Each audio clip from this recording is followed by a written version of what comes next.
Welcome to the Salmon Runs YouTube. Enjoy the video. In this video, I will explain how to open your Audi A4 bonnet. First, ensure your vehicle is parked safely. Then, open the driver's door and look down into the footwell area. You will find a small lever, typically colored black or red, on the lower left side. Give this lever a firm pull towards you to release the first bonnet latch. Now that the bonnet is slightly ajar, walk to the front of your Audi A4. Carefully reach your hand into the gap between the top of the grille and the underside of the bonnet, right above the 4 rings emblem. You will feel a small lever or tab. This is the secondary safety latch.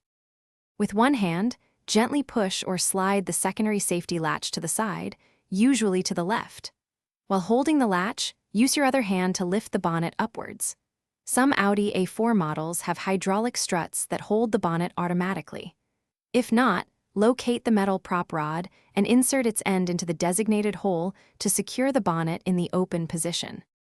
To close the bonnet first, if you used a prop rod, carefully remove it from its support hole and secure it back in its clip. Then, gently lower the bonnet until it is approximately 20 centimeters, or about 8 inches, above the closed position. Finally, let the bonnet drop firmly to engage both latches, ensuring it is fully and safely secured. Thanks for watching. Consider subscribing if we helped you.